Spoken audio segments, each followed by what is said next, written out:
Do you want to write your very own TTRPG adventures, but you don't know where to start?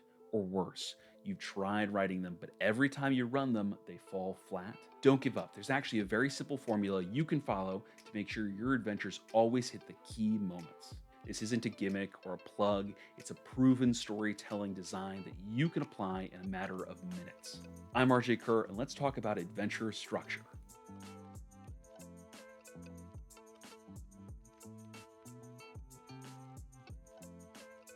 TTRPG adventures are a story, just like a novel, a movie, or a video game. And like all those other stories, they include all the same basic parts. There are 5 basic parts to a story, each represented by a section of Freytag's pyramid. The first part is the introduction. It covers how the characters get involved in the story in the first place and continues until they can no longer turn back without consequences. Often, that point of no return is marked by a disaster or an incident that forces the characters to either commit or abandon the quest entirely. That moment is called the inciting incident, and it answers the question, will the characters commit or move on? Next comes the rising action, all of the trials and struggles, wins and losses that lead the characters towards the climax fall into this section. It's not a hard and fast rule, but in general, about half of the adventure takes place in the rising action.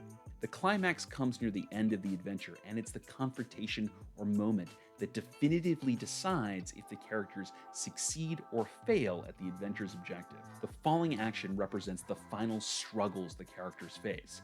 They've already either succeeded or failed in their stated objective, but now they have to return home to claim their rewards. The falling action might be the final death throes of a dungeon, like escaping a collapse, or it might be a long, dangerous overland journey, or it could just be a simple summary of the road home. In any case, the falling action is usually brief and generally presents few, if any, serious threats to the characters. Finally, the resolution is the wrap-up. This is where the characters see the aftermath of their actions. If they succeeded, this is where rewards are awarded. Likewise, if they failed, this is where they face the consequences. Before we carry on, are you looking for fun, exciting adventures that you can drop into your campaign with ease? If so, check out my published adventures. They're the perfect solution when you need a kickstart for your campaign, a quick adventure to get you through tonight's session, or even just a weekend one-shot. Go to rjkerr.com to find all my content. Thanks for listening, and now back to the video. So long as your adventure includes those 5 parts in that order, you can use whatever model makes the most sense to you. However, there are 2 models that lend themselves really well to TTRPG adventures. The first is the 5-room dungeon, but contrary to its name, that doesn't refer to 5 physical rooms within a dungeon. It's actually a list of 5 scenes that make for strong, versatile adventures. Those scenes are the entry, the discovery, the setback, the BBEG, and the reward, and each maps to one of the 5 parts of story that we just discussed. The entry is the introduction. The discovery and the setback are both trials that are part of the rising action. The BBEG is the climax's confrontation, and the reward covers both the falling action and the resolution. I'm a big proponent of this model because it's an easy way to make sure you hit all the key moments of a good story, while also making categorical suggestions about how to address each one. Additionally, because the 5-room dungeon model follows Freytag's pyramid so exactly, it can be used to write campaigns as well as adventures. To do this, you just treat the campaign like it's a 5-room dungeon, with each of the 5 scenes being its own 5-room dungeon. So for example, the entry would be its own 5-room dungeon, the setback would be its own 5-room dungeon, the discovery would be its own 5-room dungeon, and so on. This gives you enormous flexibility without having to venture beyond this basic model. But if you want to take things a step further, consider layering in the 3-act structure. This is the model most often used in movies, and it has the advantage of telling us where to dial up the difficulties for our characters. As you might have guessed, 3-act structure divides the adventure into 3 sections called acts, and each act covers a specific part of Freytag's pyramid. Act 1 is the introduction.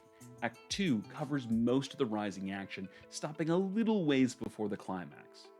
Act 3 covers the climax, the falling action, and the resolution.